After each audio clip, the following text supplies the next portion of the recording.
I remember the first time I heard someone laugh at the idea of a double door on a cabin buried deep in the cold stretches of the northern mountains.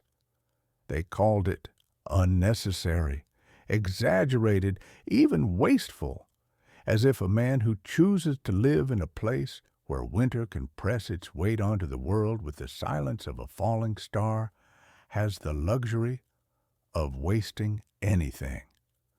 But I also remember the old man who built that cabin and the calm way he responded to those comments. He simply kept working with his steady hands and his quiet certainty, because some people do not need to explain themselves when their lives are shaped by the cold and by the wisdom drawn from the kind of solitude most people will never taste. And the truth is that the day came when that double door everyone mocked became the thin line between life and death for the people he loved, the same people who once wondered if he had taken his devotion to mountain life too far. But the old man had always known something others did not. He knew that the mountain does not forgive carelessness. He knew that warmth is not merely comfort, but survival. And he knew that anyone who calls precautions wasteful has never felt the sharp bite of a 60-degree frost tearing at the edges of a home. When I speak of this man, I want you to picture someone who does not carry his solitude like a burden or a punishment. His life in the mountains was chosen deliberately, shaped by the slow and patient carving of years spent learning to understand the land. He walked with the same rhythm as the streams that cut through ice, steady and certain. His silence was not empty, but full of life.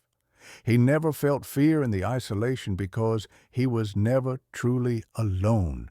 The mountain was his companion, his teacher, and his great equalizer. He had learned to interpret the shift of the wind, the change in the color of the clouds, the way the snow settled differently when a deeper cold was coming, and he had learned to respect the small details, because small details are never small when you live far from the warmth of towns and people. So when he built his cabin, he added a double door, even though it required extra work, extra wood, and extra time. For him, it was not a luxury. It was common sense.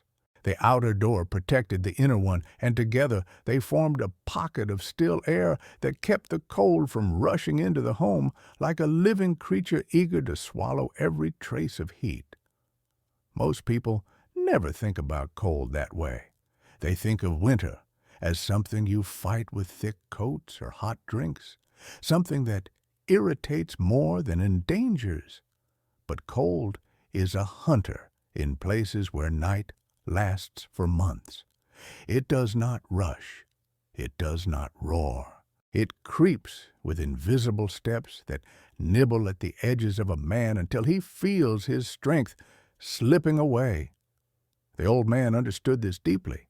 He knew that warmth is not just a matter of comfort, but a matter of spirit. If you let the cold inside your home, even for a few minutes, it can take hours to recover the heat that was stolen. That is why he built his double door and why he checked it every morning with the same attention a sailor gives to the sails before a storm. He trusted that door because he had built it with his own hands, because every hinge and every board carried the imprint of his intentions. And it was this door that others had mocked so freely. People in nearby towns who sometimes heard of the strange mountain man liked to create their own stories about him. They had no ill will. People simply talk when they do not understand someone. They said he was eccentric, that he had gone too far in his love for the old ways, that he took survival too seriously. They wondered why anyone would choose to live in a place where winter felt heavier than stone. But the old man did not mind. He knew that the beauty of the mountain was not for everyone. Some people visit the wilderness for a moment of quiet or a breath of fresh air. Others go to escape something for a weekend. But very few make it their home. Very few choose to wake every day to the silence of snow and the howl of wolves in the distance. Very few accept that there are no shortcuts and no conveniences. That was the life he loved, and he loved it not because it was easy, but because it was real. When his children were young, they used to play inside the cabin while he repaired tools or prepared food. They grew up watching him chop wood with slow, careful rhythm, as if each strike carried a lesson. They learned to sit near the fire and listen to the quiet breathing of the world outside. They learned that cold is not the enemy, but a reminder of how precious warmth is. When they grew older, they moved to the towns like most children do. They wanted noise and people and lights. They wanted the things the mountain could not offer. The old man did not resist. He smiled as he watched them go, because he understood that a heart must explore before it finds its place. And he knew that one day they might return in need of the steady calm that only the mountain could give. Years later, they did come back, not to stay forever, but to visit him and breathe the familiar cold that had shaped their childhood. It was during one of those visits that the night arrived with a cold so deep it seemed to pierce the walls themselves. The kind of cold that does not announce its arrival with wind or storm, but settles quietly like a blanket of ice over everything. Outside, the temperature fell to 60 below, a number that sounds like an exaggeration until you feel the air itself stiffen. And inside the cabin, the family gathered around the fire while the man checked the walls, the stove, and, of course, the double door. He knew that nights like that required more than heat. They required vigilance. A single careless moment, a single opening of the door at the wrong time, could drain the warmth from the room and place everyone in danger. That night, the storm covered the house with a silence so thick it felt like pressure. Even the flames in the stove burned with a strange stillness. The family huddled under blankets, listening to the sounds only a mountain winter can produce. The faint groan of wood contracting in the cold, the distant crack of ice splitting somewhere near the river. And through all of this, the double door stood firm, blocking the invisible predator, waiting outside. Without it, every breath of warmth would have escaped. Without it, the frost would have crept across the floor before dawn. The man did not say, "I told you so." He simply sat near the entrance, one hand resting on his knee, watching the door like an old guardian watching a gate. In that quiet moment, his family finally understood.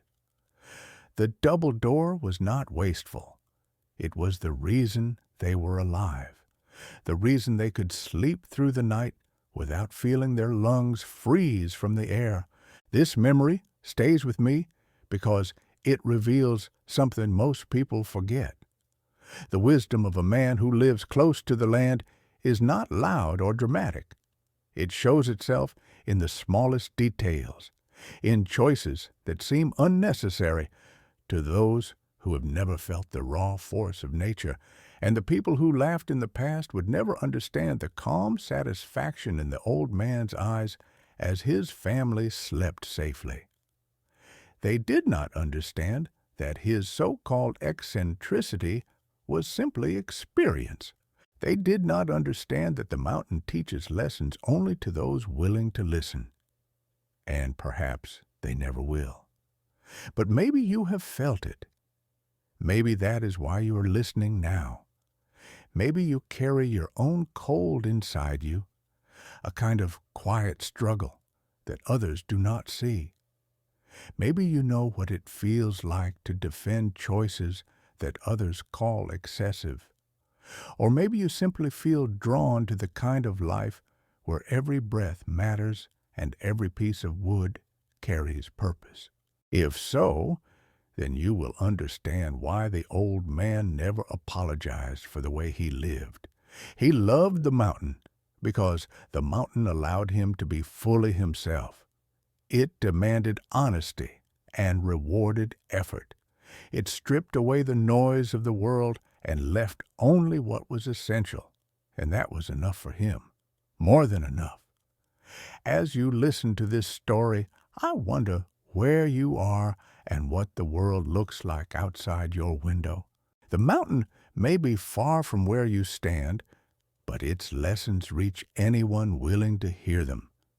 If you feel that connection, tell me where you're watching from, because every place carries its own kind of cold and its own kind of warmth, and each one shapes the stories we carry within us.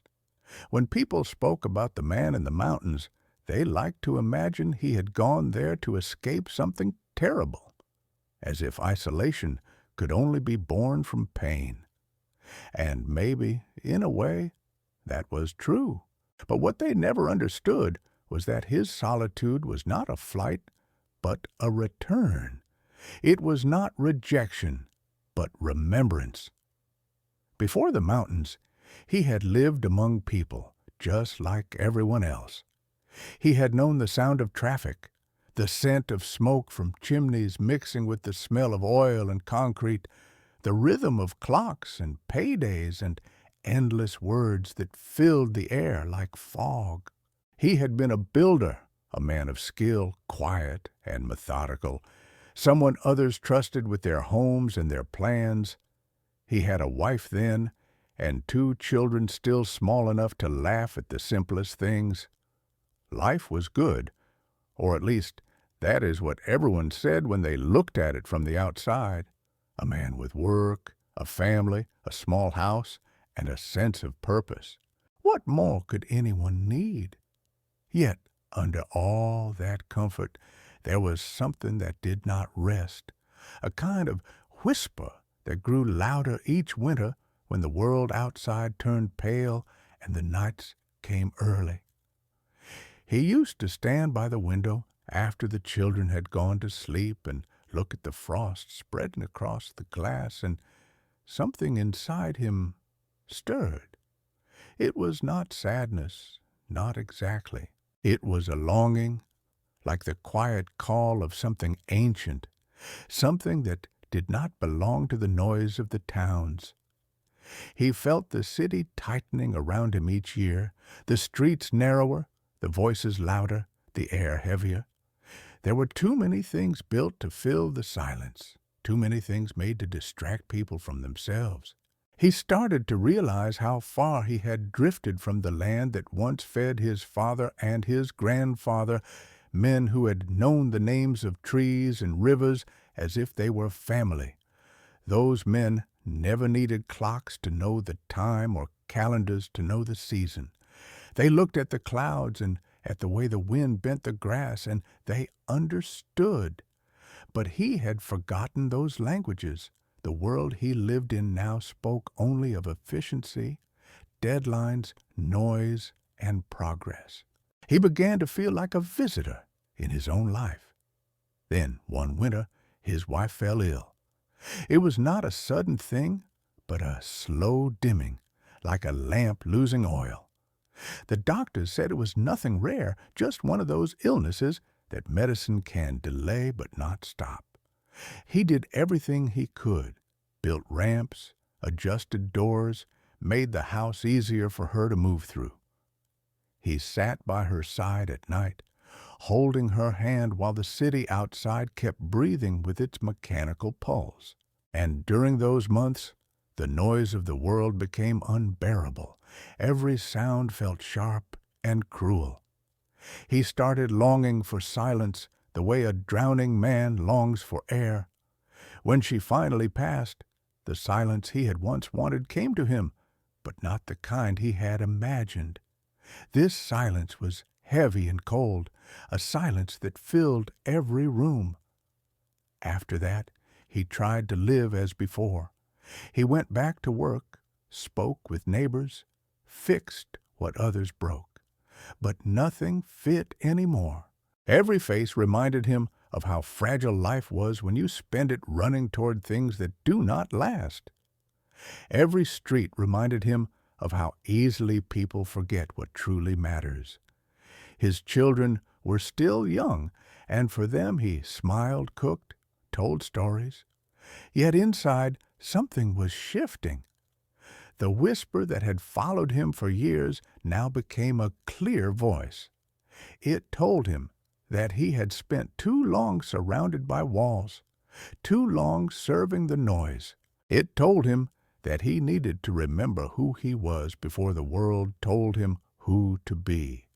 And so one spring, when the earth softened again after months of frost, he took his children and drove north, far beyond the places where maps still carried names. He had inherited a small piece of land from his grandfather, a patch of forest near the mountains, almost forgotten by the rest of the family. It was there that he decided to build something new. At first, it was just a cabin for the summer, a place to teach the children to fish, to show them the stars, to remind them of a slower way of life. But each season, they stayed longer, until one autumn they simply did not return to the city. He had found peace in the rhythm of the days there. The children learned to chop wood, to listen for birds, to watch the color of the sky before rain. They learned that time is not something you spend, but something you share with the world around you. People in town said he had lost his mind. They said grief had driven him into the wilderness. But that was never the truth. He had not gone mad. He had gone home. In the silence of the forest, he could hear himself again. The nights were long, but they were honest. The mornings were cold, but they were pure. There was no need to fill the hours with noise or plans. Life became simple. Wood, fire, water, food. The essentials were enough. That simplicity, which others called primitive, was in fact sacred to him. He built the cabin slowly with care, choosing every tree, drying every log, sealing every crack by hand. The double door came later, after his first real winter there, when he discovered how the cold behaves like an animal that waits for weakness. That year, he learned that warmth can escape through the smallest breath of air, that even the act of opening a door for a few seconds can undo hours of effort. When spring came, he built the second door. He did not need books or instructions. He knew what to do because the mountain had taught him. Every board was cut with intention, every nail placed like a prayer. The years passed quietly. The children grew strong and wise, learning from the land as he did. The mountain shaped them all in ways the city never could. It gave them patience, humility, gratitude. They learned that comfort has little to do with ease and everything to do with balance.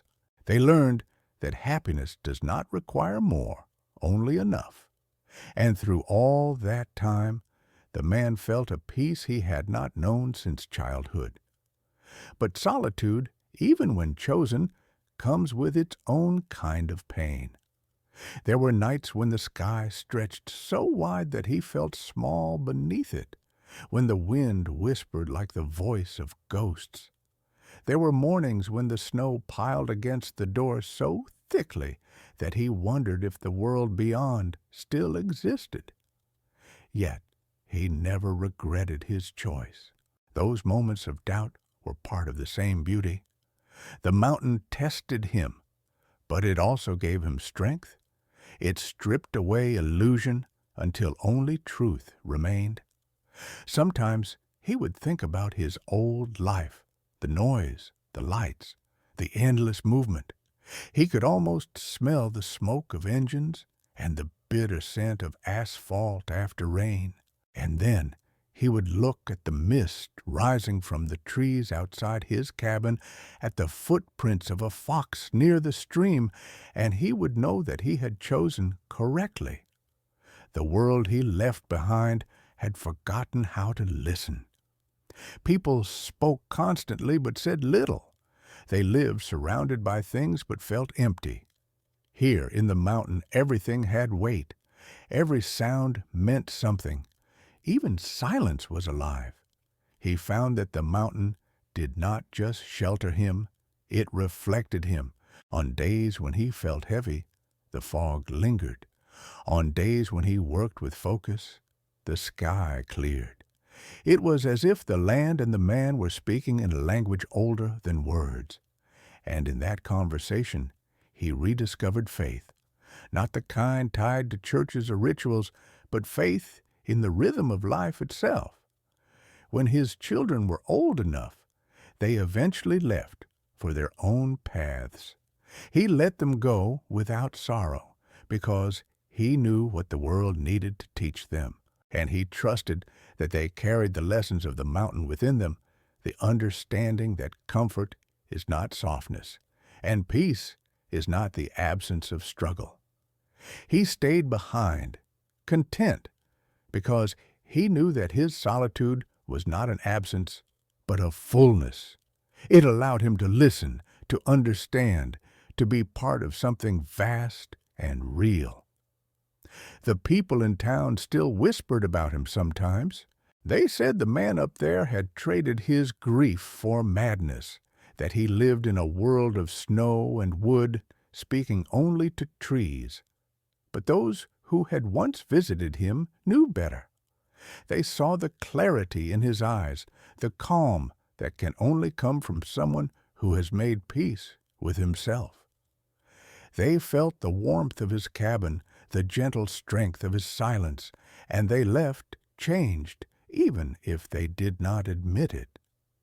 If you listen closely, you can almost feel the truth of his choice. Sometimes isolation is not escape, but healing. Sometimes silence is not loneliness, but freedom. And sometimes the simplest life is the most profound.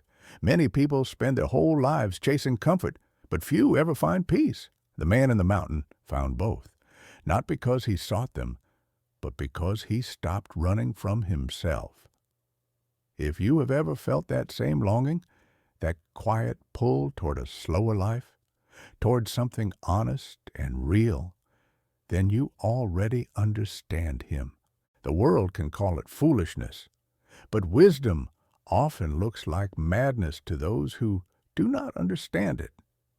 And if these words speak to you, if you feel the calm of that mountain and the warmth of that cabin, even through the screen, then maybe you should stay with us a little longer. Subscribe and keep walking with these stories, because every tale from the mountain carries a piece of truth that the noise of the world too easily forgets. The mountain has its own way of teaching time.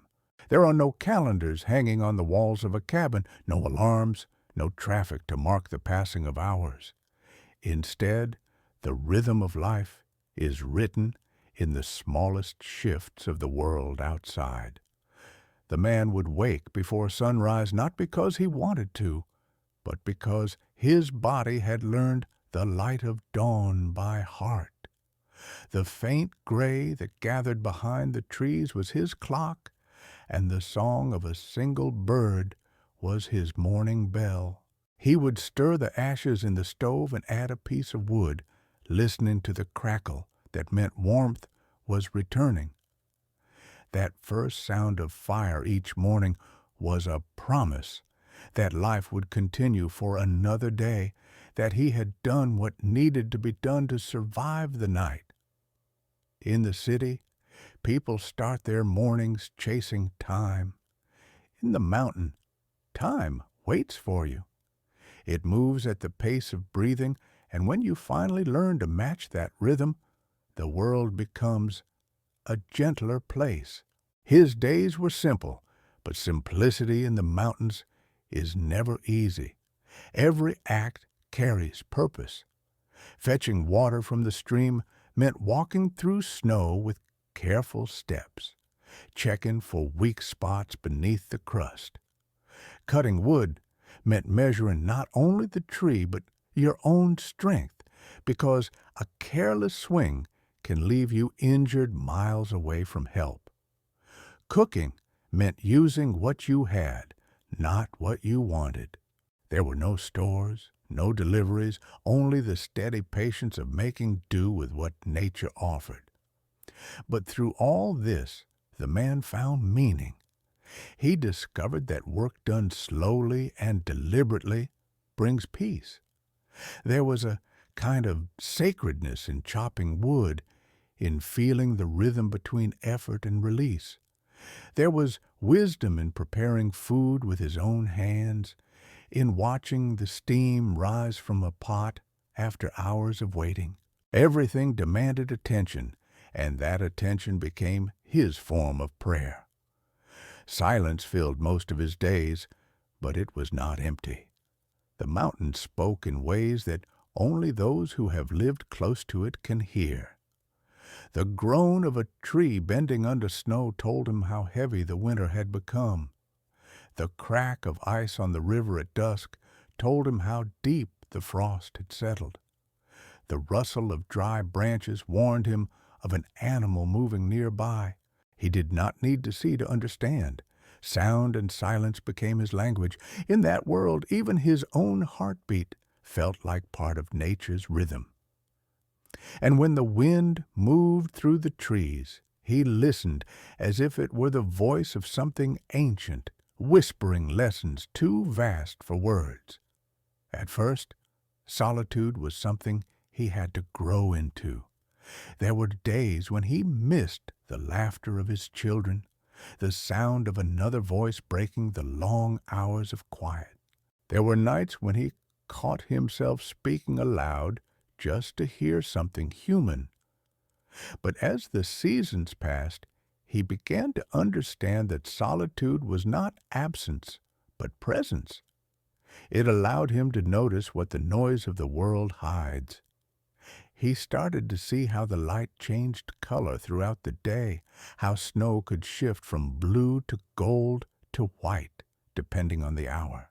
He noticed how animals moved according to patterns that seemed random, until you paid attention long enough to see the order beneath.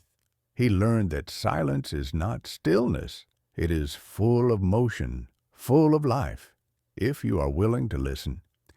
He kept a small journal made of rough paper, though he did not write in it every day. Some pages held simple notes: weather, temperature, what he saw in the woods. Others held reflections, thoughts that rose quietly during the long evenings by the fire. In one entry, he wrote that the mountain does not make you better or worse. It simply shows you who you already are. That sentence stayed with him for years because he knew it was true. The mountain stripped away all illusions. It revealed his patience and his pride, his strength and his fear.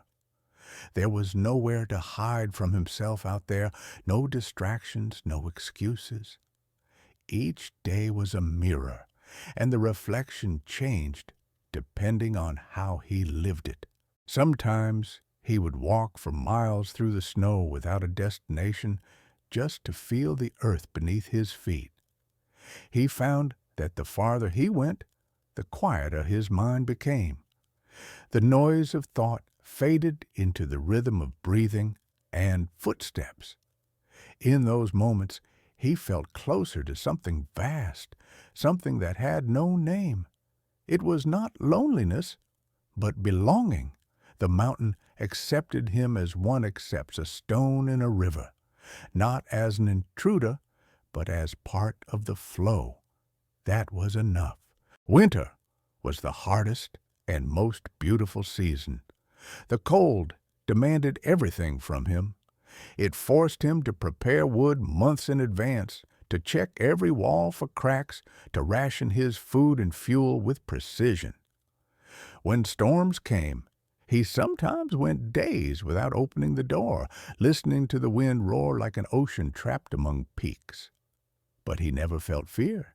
He had learned that fear is born from uncertainty, and he knew his place here.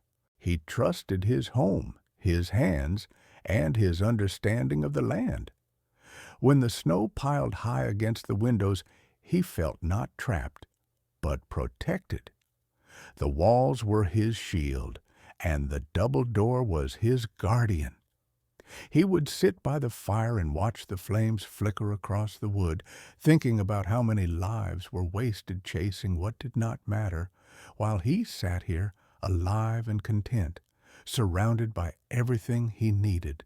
Spring always came suddenly. One morning he would wake to the sound of dripping, the slow rhythm of melting snow. The first patches of brown earth would appear like wounds in the white landscape. Birds would return, hesitant at first, then in a rush of song. That transformation reminded him that nothing, not even the coldest silence, lasts forever. The mountain was alive, and so was he. With the thaw came work, clearing fallen branches, repairing the roof, planting small patches of food. The cycle continued season after season, each one teaching him something new. He did not count the years anymore. Time, as measured by calendars, meant little. His sense of age came from memory, from how many winters his cabin had endured, how many times the river had frozen solid, how many springs had brought back the same sound of running water.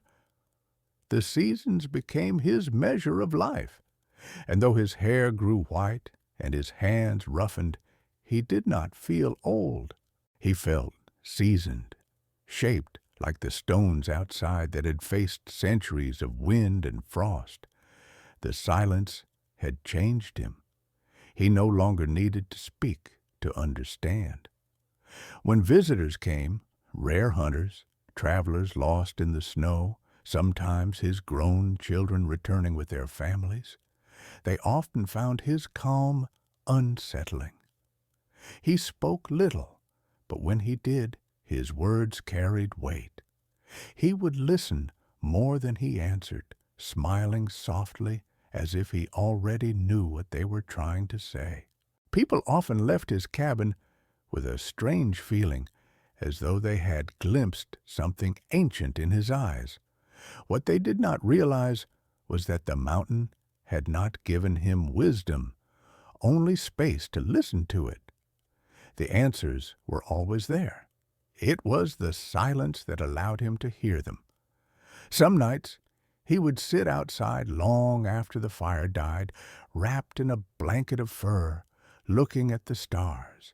They seemed closer up here, sharp and cold, like pieces of broken glass scattered across the sky.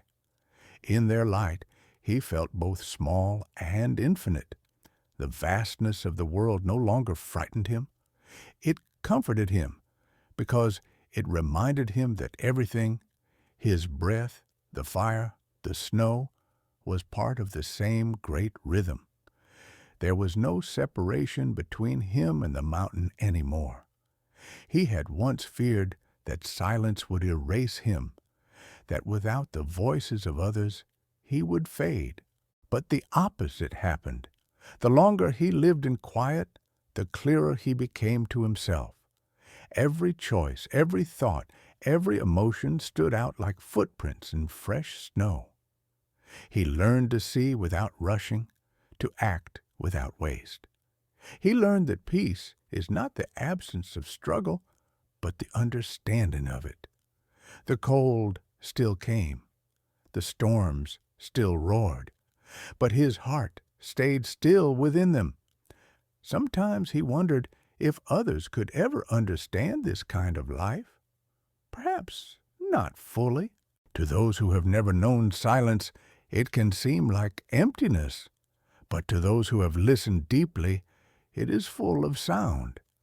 He wished people could learn to hear that music again, the slow, patient song of the earth that speaks beneath all the noise. That was why he shared stories whenever someone came to visit. He wanted them to know that peace was possible, that it was not hidden in distant dreams, but built one quiet day at a time. If you have ever felt that same exhaustion from the world's noise, if you have ever longed for a place where your mind can rest, then you already understand the mountain man. His silence is the silence many of us are seeking, though we may not realize it. It is the kind of peace that cannot be bought or borrowed, only lived. There are moments in a man's life when all that he has built, all that he has learned and believed, is tested in silence, not through battle or argument, but through endurance, through the slow, unyielding weight of nature.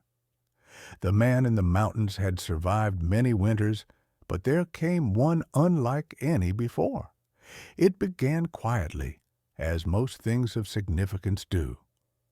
The autumn had been colder than usual, the kind of chill that settles deep into the ground and whispers of something greater to come. He noticed the birds leaving earlier that year, the air thinning sooner, the frost forming heavy and fast before the leaves had fully fallen. He knew what it meant. Nature speaks clearly to those who listen, and what it said was simple: prepare. He spent weeks cutting wood, stacking it high in even piles against the cabin wall, sealing cracks, testing the stove, repairing the roof. Each act was deliberate, done with the calm of someone who has faced enough winters to know that preparation is not panic, it is respect. The mountain does not punish, it merely reminds.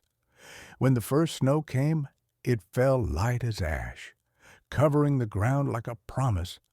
But by the third day, it grew thick, heavy, endless. The sky became a solid gray, and the world shrank to a circle of white. By the end of the week, snow had buried the fence, the path, even the lower windows. He worked tirelessly, clearing a space around the cabin, making sure the chimney stayed open, that air could still flow. Then one night, the wind arrived. It began as a low hum through the trees, then rose into a deep, steady roar that filled the valley. The man had heard many storms before, but this one was different. The sound had weight, as if the wind carried stones in its voice. The cabin trembled under each gust. He could feel the pressure shifting against the walls, the way the air itself seemed to move in circles, hunting for an opening. The temperature dropped to levels he had never known. Even the fire, strong and steady, seemed to shrink back from the cold that pressed against the windows like a living thing. He checked the double door, touching the wood with the back of his hand. It was cold, but firm.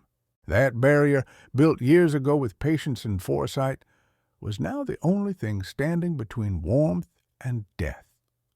The storm did not last a night or a day. It lasted for 6 days without pause. Snow fell so thick that the world disappeared. There was no horizon, no distinction between sky and earth.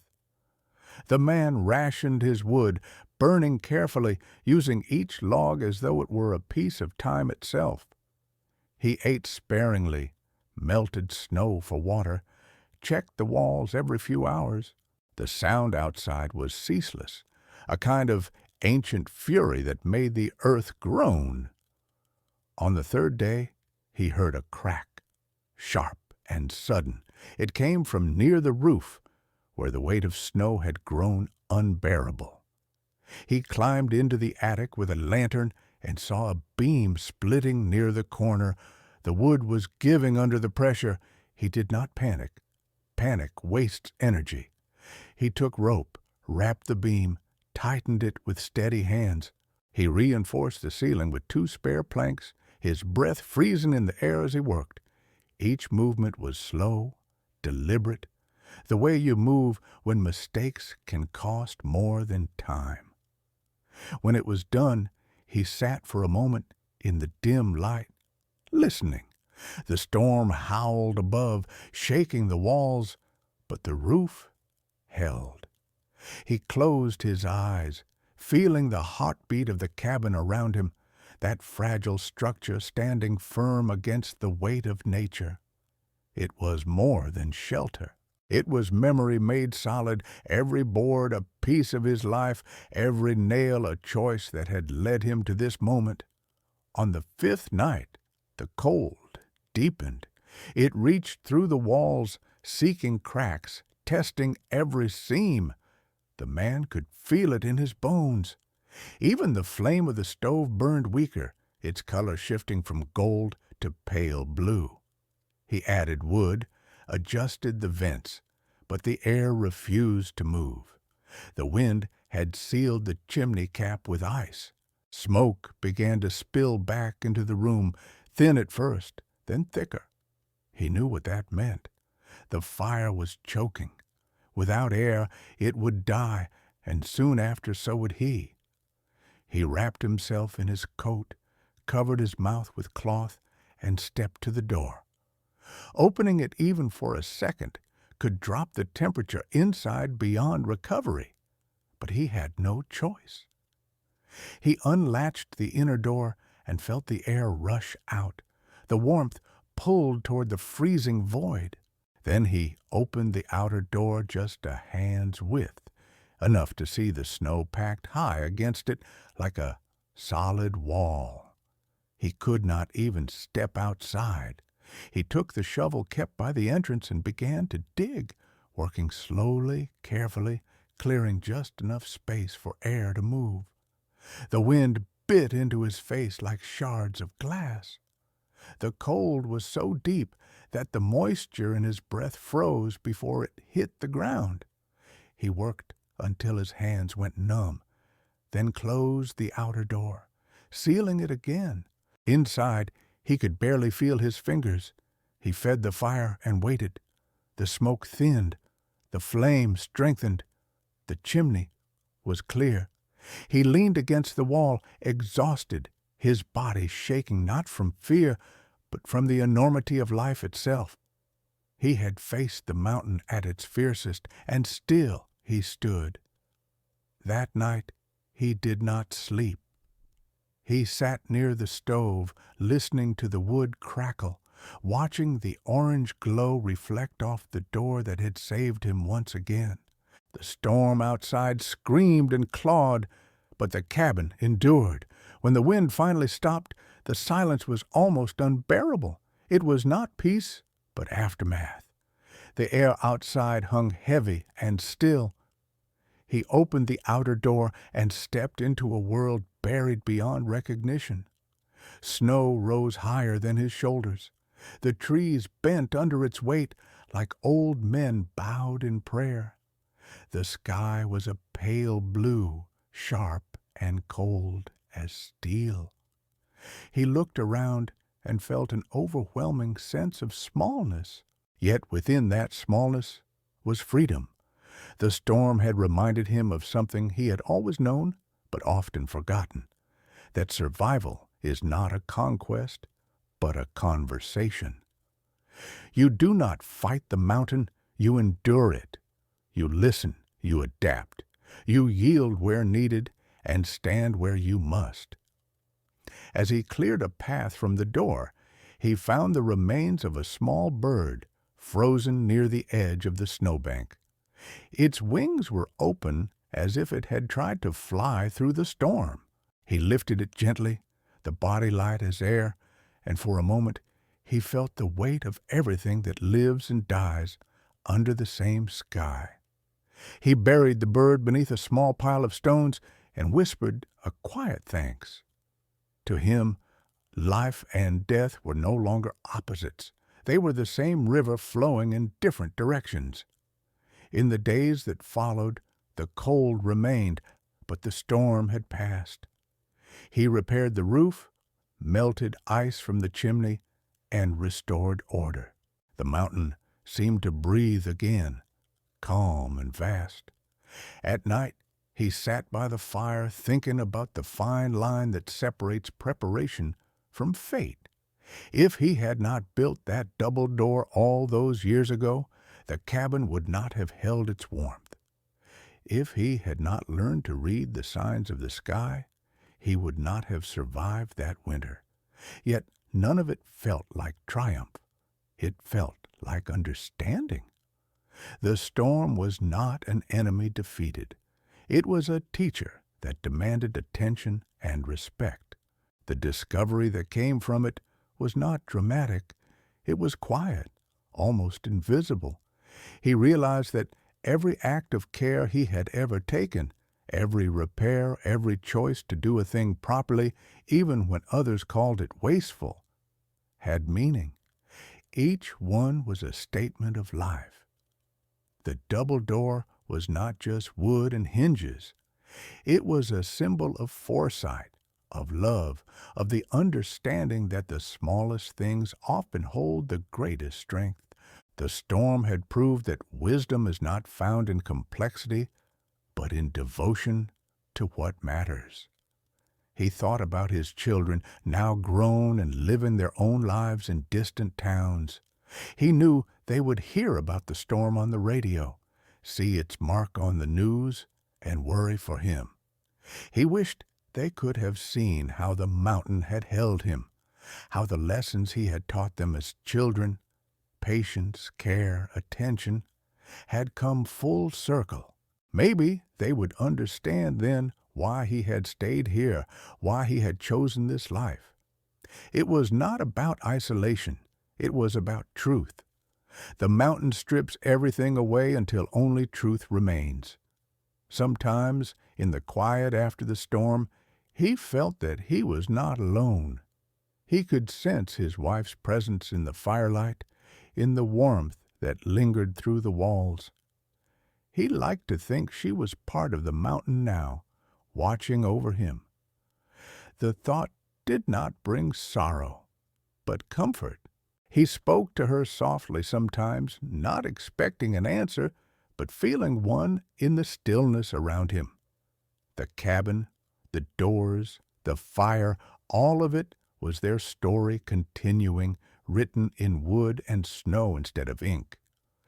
As the days grew longer again, he began to walk farther from the cabin, following the trails of animals returning to life. The snow sparkled under the low sun, and the cold, though sharp, no longer bit with malice. He carried with him a calm certainty. He had faced the test and come through it, not by strength, but by understanding. That was the real discovery, that peace is not found by avoiding hardship, but by embracing it with open eyes. And perhaps that is what his story means to anyone who listens. The things we build, the choices we make that others call excessive or unnecessary, may one day become the reason we endure. Sometimes what the world calls wasteful is simply wisdom the world has forgotten. If you have followed his journey this far, if you feel the quiet strength of his double door and the patience of his winter, then stay close to these stories.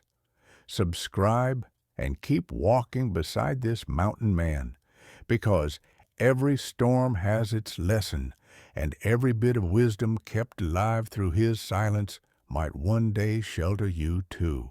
As the years unfolded one after another like quiet ripples on a frozen lake, the man began to see the world not as it appeared on maps or in the noise of distant voices, but as it truly was, vast, fragile, and woven with patterns most people no longer noticed. Living alone for so long had not made him bitter or withdrawn. It had made him observant. He had learned to watch the flight of birds as if reading a message written in motion, to study how light rested differently on the snow each morning, to feel the pulse of the earth through the soles of his boots. Each season told a story, and every story whispered the same truth. Everything changes, everything passes, and everything returns. That rhythm had become the foundation of his understanding, a kind of language deeper than thought. He spent many evenings sitting by the fire, staring into the slow dance of the flames, letting his mind drift through memory. He thought about the world he had left behind, the people rushing through streets filled with noise, the endless talk of progress, the inventions that promised comfort yet seemed to distance people from the simple things that made life real. He wondered how many of them still knew the smell of fresh wood smoke, or the sound of snow falling in complete silence.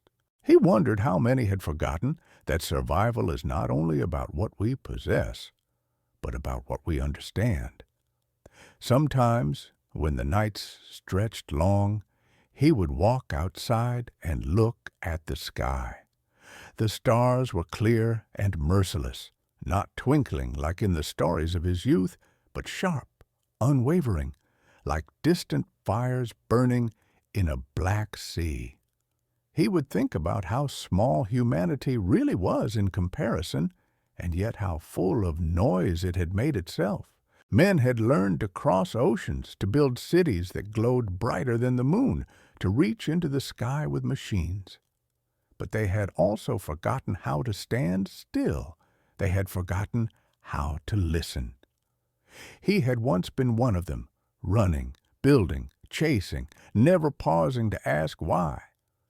Now he stood still, and for the first time he understood that peace was not something you achieve, but something you remember. In the silence of his mountain, he found clarity about people, about how much of what they call progress is only distraction. He realized that many live surrounded by abundance and yet feel poor, not because they lack possessions, but because they have lost connection. The mountain had stripped that illusion from him. Here, everything was honest. If you wanted warmth, you had to make fire. If you wanted food, you had to find it. If something broke, you fixed it with your hands or learned to live without it.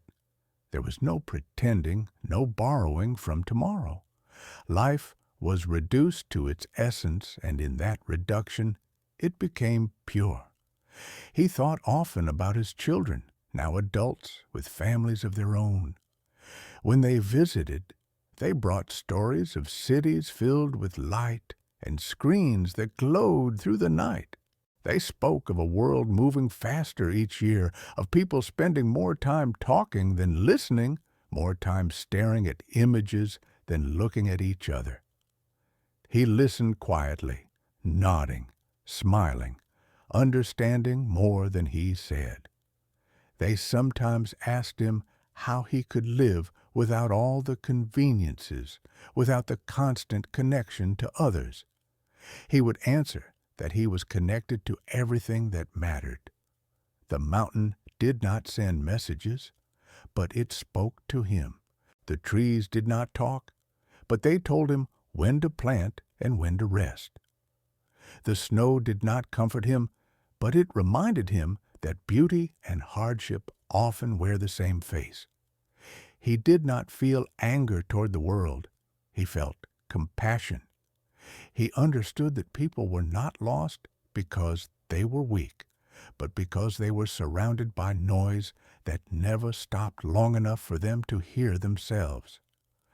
The noise had become their refuge, their disguise, their fear.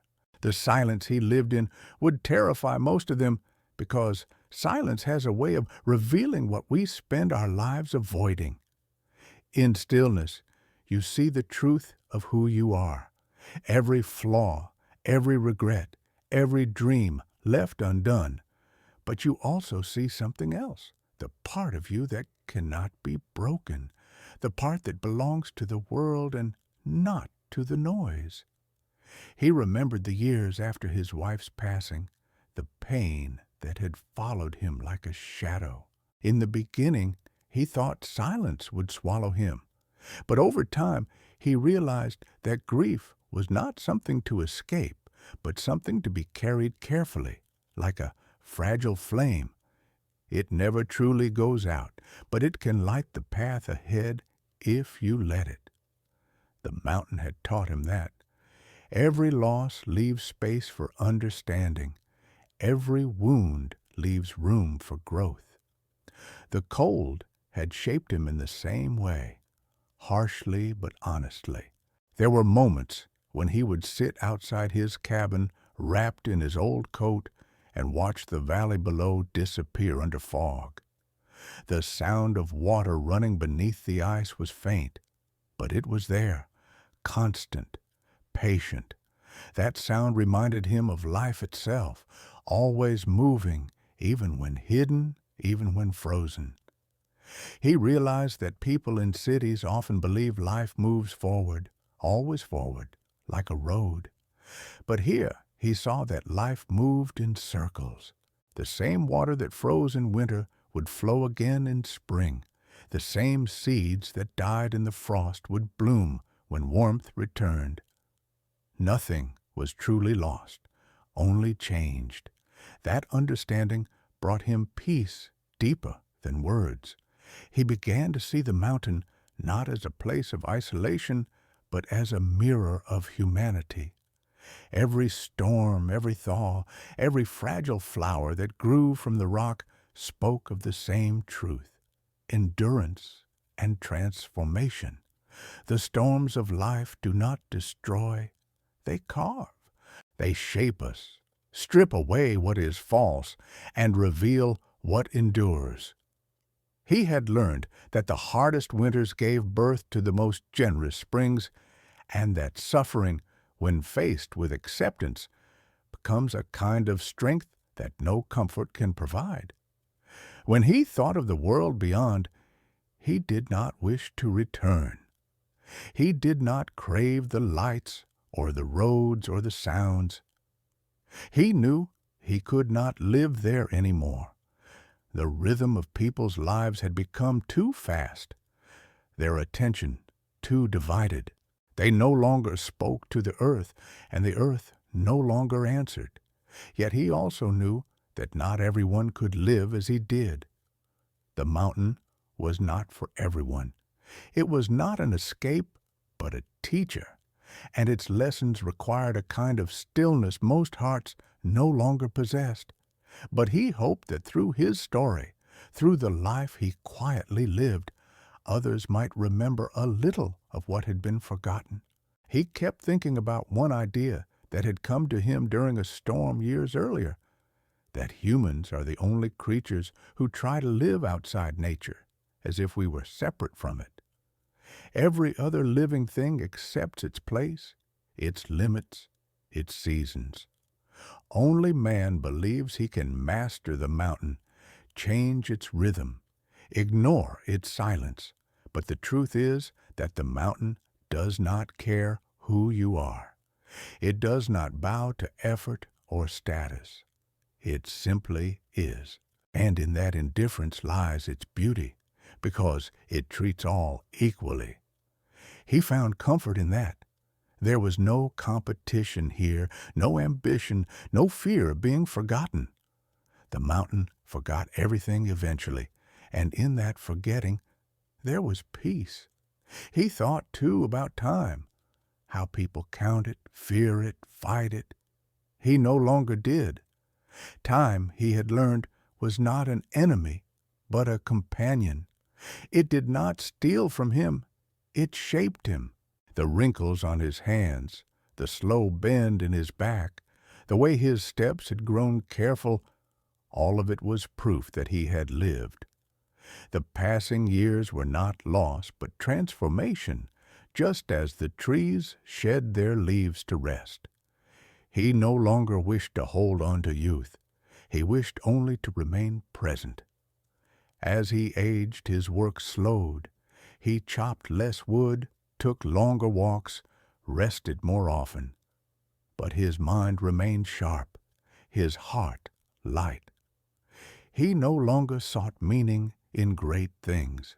He found it in small gestures, in the way the fire crackled, in the taste of clean water, in the sound of snow melting on the roof.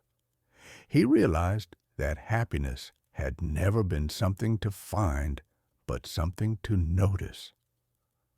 Most people look for happiness in far places, he thought, when it's waiting quietly beside them all along. Sometimes travelers still passed through the valley. They would knock on his door, surprised to find a man living so far from everything. He welcomed them in, offered tea or soup, and listened to their stories.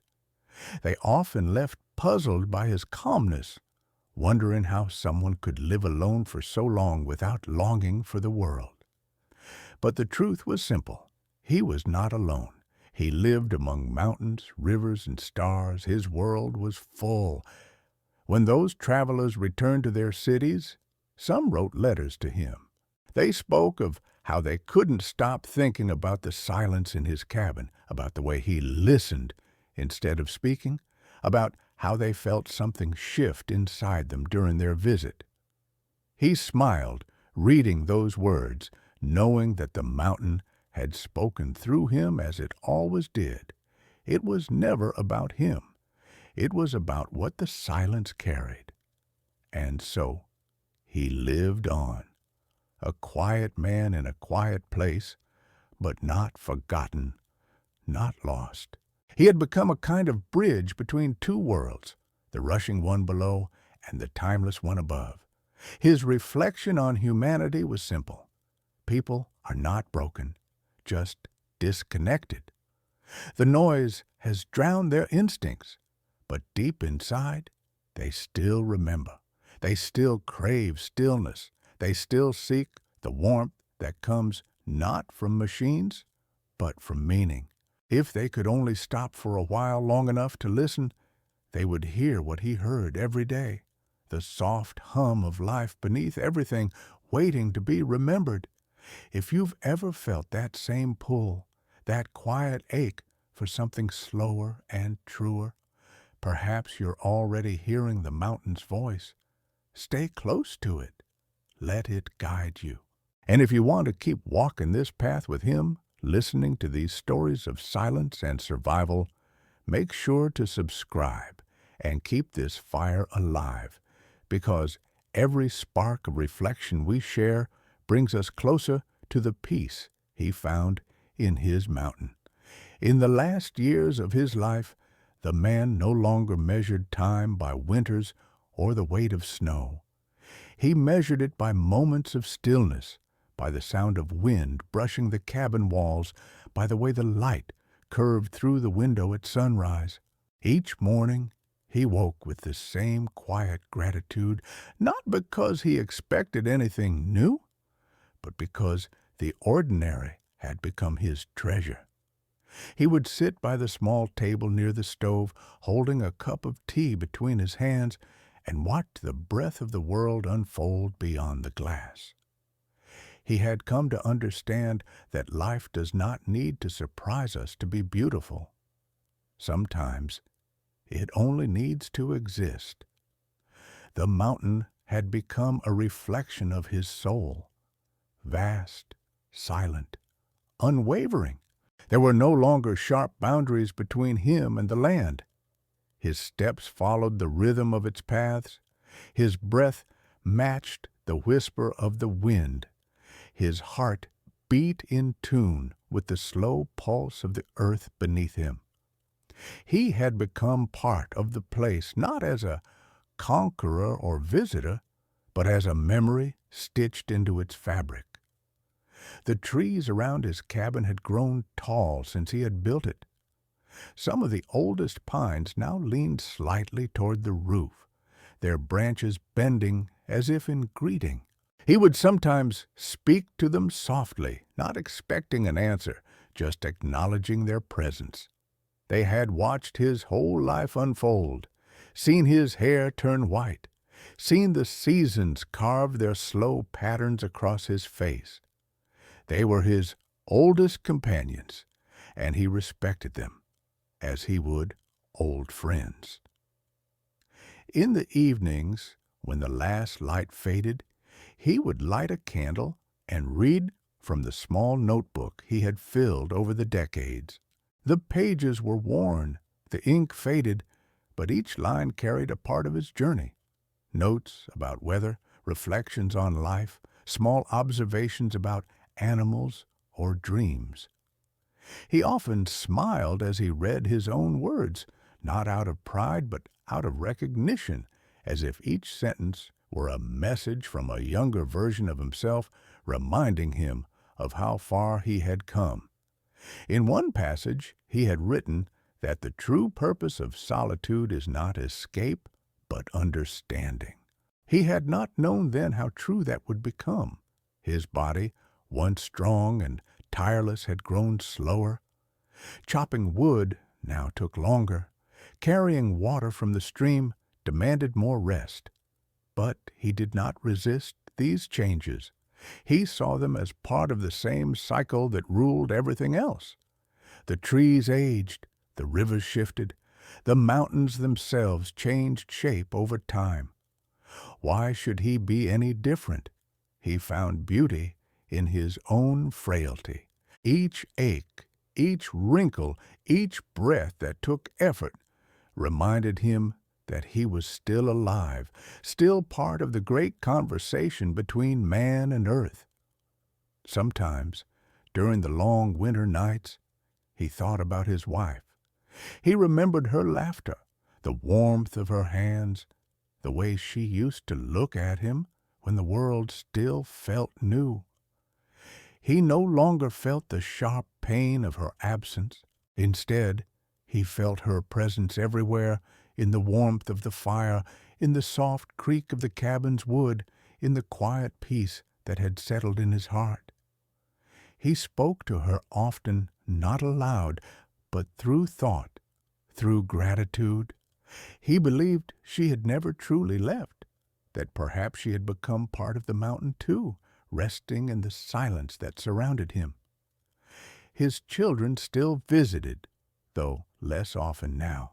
They would bring their own children, wide-eyed and curious about the strange old man who lived where no one else dared. They loved to sit by the fire and listen to his stories. He would tell them about the storms, about the foxes that came near the cabin, about the river that never froze completely even in the coldest winter. He did not speak about hardship or fear, only about the lessons hidden inside them. He told them that the mountain gives you exactly what you need, no more, no less, and that the secret to peace is to stop asking for more. The children would listen in silence, their faces glowing in the firelight, and for a moment he would see himself reflected in their eyes. The same wonder, the same curiosity, the same hunger for meaning.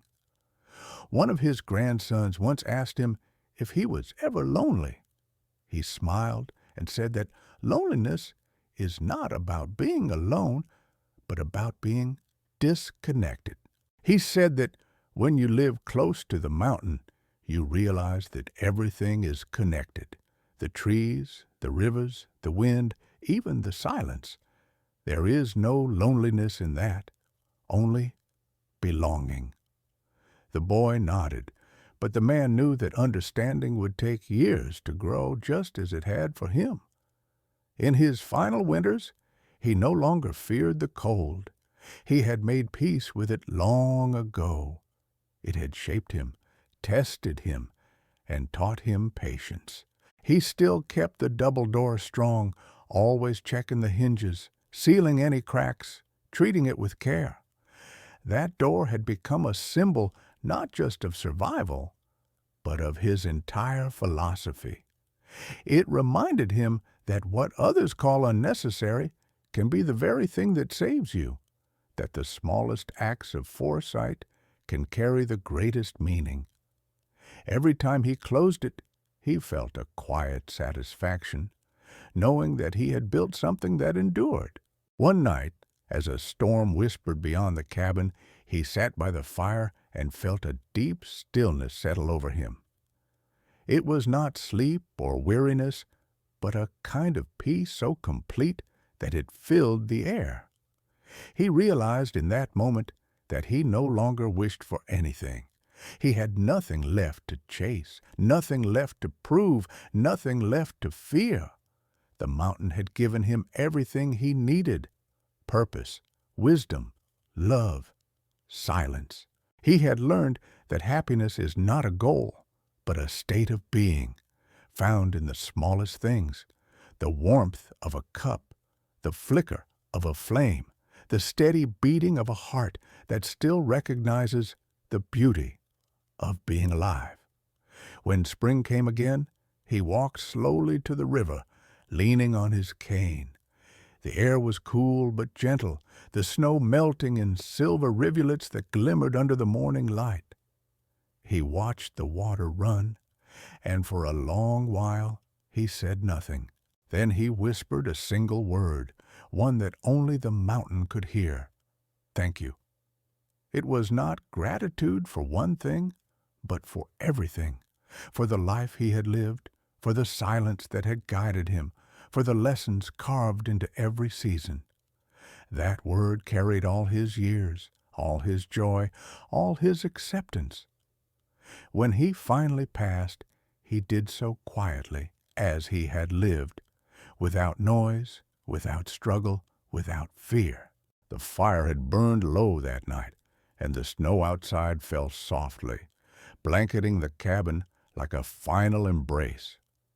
When his family found him days later, he was sitting in his chair by the window, eyes closed, a faint smile on his face.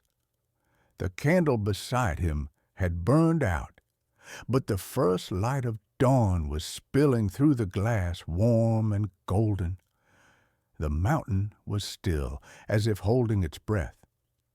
They buried him near the stream, under the tall pines that had stood watch over his life.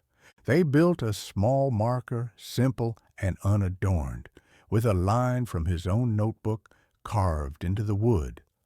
The mountain does not make you better or worse. It shows you who you are. It was the truth he had lived by, the legacy he left behind.